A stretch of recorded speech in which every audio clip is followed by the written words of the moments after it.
Hello friends, இன்றைக்கி டே எப்படி போச்சுன்னு பார்க்கலாம். இன்றைக்கி கொஞ்சம் லேட்டாக எழுந்திரிச்சனால குட்டி பாப்பாவுக்கு சீக்கிரமாக என்ன சமைக்க முடியும் அப்படின்னு யோசித்தேன். இன்னொன்று அவங்களுக்கு தேங்காய் சாதம்னா ரொம்ப பிடிக்கும். ஸோ அதையும் பண்ணிடலாம் அப்படின்னு முடிவு பண்ணிவிட்டு அதை செய்ய ஸ்டார்ட் பண்ணியாச்சு. தேங்காய் சாதம் பண்ணுறதுக்கு கொஞ்சமாக ஆயில் ஆட் பண்ணிவிட்டு கடுகு, உளுந்த பருப்பு, கடலைப்பருப்பு, வரமிளகா, கருவேப்பிலை எல்லாம் சேர்த்து வதக்கிட்டு நம்ம மிக்சியில் அடித்த தேங்காய் பூவையும் சேர்த்து நல்லா வதக்கிடணும். அதுக்கப்புறம் நம்ம வடித்து வச்சுருந்த சாதத்தையும் ஆட் பண்ணணும். உங்களுக்கு சால்ட் வேணும்னா நீங்கள் சேர்த்துக்கலாம். நான் ஏற்கனவே சேர்த்தனால ஆட் பண்ணலை. நெக்ஸ்ட் கொத்தமல்லி தழை போட்டு நல்லா கிண்டிட்டு கடைசியாக கீ சேர்த்தா நல்லா வாடையாக இருக்கும். இதில் நிலக்கடலையும் சேர்த்தா இன்னும் டேஸ்ட்டாக இருக்கும். நான் சேர்க்கலை. சைட் டிஷ்க்கு பொட்டேட்டோ ஃப்ரை பண்ணிட்டேன். தேங்காய் சாதத்துக்கு இது வச்சா தான் நல்லாயிருக்கும். பாப்பாவுக்கும் ரொம்ப பிடிக்கும். ஸோ பொட்டேட்டோ ஃப்ரை பண்ணியாச்சு.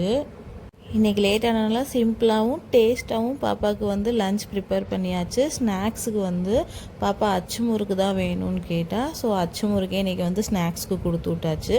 இன்றைக்கி என்னோடய ஹஸ்பண்ட் வெளியூர் போனதுனால நான் தான் பாப்பாவை ஸ்கூல் கூட்டிகிட்டு போனேன். நல்லா ஜாலியாக விளையாண்டுட்டே போனோம். நம்மளோட சேனல் பிடிச்சிருந்தா சப்போர்ட் பண்ணுங்கள் ஃப்ரெண்ட்ஸ். தேங்க்யூ.